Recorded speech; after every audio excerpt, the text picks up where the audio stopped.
अस्सलाम वालेकुम दोस्तों, तुसी वेखदे पे ने हमारा वतन पंजाब टीवी। मैं तुहाडा मेज़बान अरिशद। जिवें कि डेली निस्बत दोस्तों वीडियो मिलती है, पहले ब्रीडर की वीडियो बनाइए क्योंकि कोशिश तुहाडी होंदी कि मेरा जेड़ा जानवर नीली दा होवे, नस्ल जात वाला होवे, अल्लाह दे हुक्म दे नाल दोस्तों विखाना।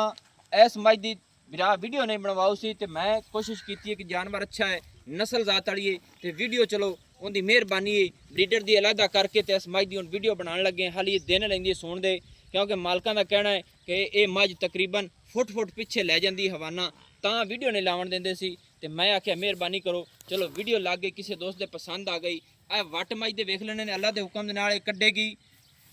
मालकां का कहना है कि दुन्नी तो लैते सू अल्लाह दे हुक्म दे नाल बिल्कुल 4 उंगल दी चक्केगी, इन्नी तक मालिक गारंटी देंदे ने। इस वजह तो वीडियो मैं अलहदा कर लईए, इत्थे कर लेनी मज दी पूरी तसल्ली।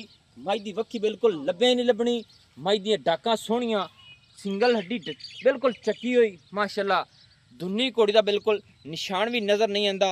और मज दी सिंगी बिल्कुल छोटी छोटी मोड़ ते कट्ठां दे विच लाई खड़ी है। मज को पशम सोहनी, एक रंग स्याह काली मुशक रंग की मज है। मज दे नौ बिल्कुल घसे हुए, लत्त सीधी पदरी, अल्लाह के हुक्म दे नाल गल्लां जिहड़ियां होईयां वो तुहाडे भरा कोल भी पूरीआं ने। किसी दोस्त का कोई इशू प्रॉब्लम आया होवे किसी जानवर दे विच मैनूं दस देवे। अल्लाह के हुक्म दे नाल जिहड़े जानवर भेजे ने दुआवां ढीजियां ने, अलहमदुलिल्लाह अल्लाह पाक सब नूं खुश रखे, आबाद रखे, अपनी दुआ है। इत्थे मज दी कद दी तसल्ली कर लेनी दोस्तों।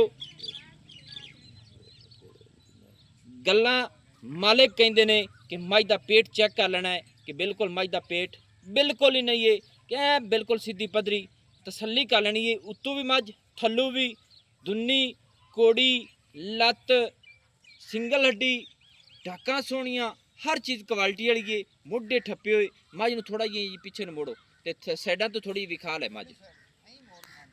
अच्छा प्यारे भाई, जिहड़ी अपनी मज है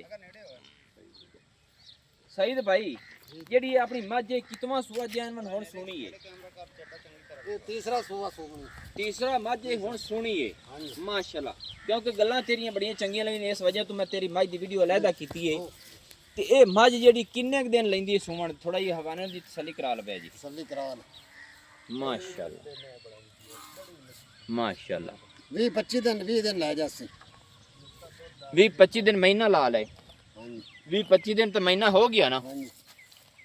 चलो जी अल्लाह पाक खैर करे।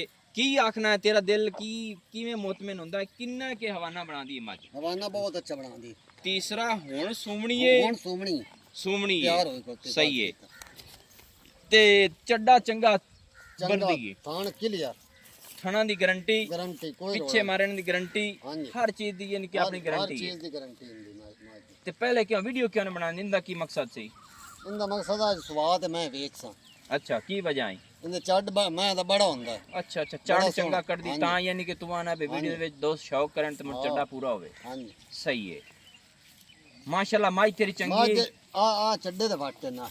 अच्छा एक कड्डेगी। हां जी आ सार ताई दे वाटे चड्डे दे। ठीक है ते माशाल्लाह नस्ल जब चंगी ते माई दा रेट हुन मुनासिब जी को कर सी चा मुनासिब रेट इंदा तमाम थोड़ा जिहा ही दसने अच्छा सोना कर सी ते मोहब्बत सी तेरी। हां जी थोड़ा जिहा दसने अच्छा जी दसो। मैं 6 लाख की सेल करता हूं। 6 लाख की बेचन इस तो घट नहीं ये होती? तो घट नहीं बेचती। अच्छा किराया भाड़ा अलबत्ता जेड़ा चलो उतने हो जांदा। किराया बड़ा यानी कि मोहब्बत कर दे सो ते 6 तो यानी कि कोशिश ये है भी 6 दी बेचनी है, कोई 11 10,000 15,000 20,000 मसला छाड़ दे सो एवं ही है। बाकी मज किया ना जिसे पूरी तैयार हो गई तो सवाद करेगी। मैंने बड़ी मज चड्डा बड़ा ए तेरे अंदाजे के मुताबिक मज दूध कितनी गारंटी कर जासी इसकी? दूध जेड़ा है ना साढ़े जिते खोती है जी इतने 17-18 लीटर आराम ना कर इससे खुराक जिथे मज खली है खुराक तो बगैर मज टुरदी फिरदी 17-18 लीटर पक्का कर कर दी पक्का माशाल्लाह। चलो मज ने थोड़ा टोर दोस्तों, मज की गारंटी जी 17-18 लीटर की। हाल तक मज कच्ची है, मालिक कहते है कि वीडियो ना ला, वीडियो ते मज का हाली कोई हवाना नहीं है। मज तकरीबन 25 तो महीना मज हाली तक सूण चु लैंदी है। मज दा हर पासू क्वालिटी वाली, थणा की गारंटी, किसी पासों मज प्रॉब्लम होवे उस गल की गारंटी है। नंबर व्हाट्सएप वाला अपना होंदा 0301 65 29 776, तहसीलो जिला अपना पाकपतन शरीफ है, डाकखाना होता। दोस्तों की खातिर अच्छी और बेहतरीन वीडियो लेकर हाजिर होऊंगा। अल्लाह हाफिज़। पाकिस्तान जिंदाबाद, पाक आर्मी जिंदाबाद।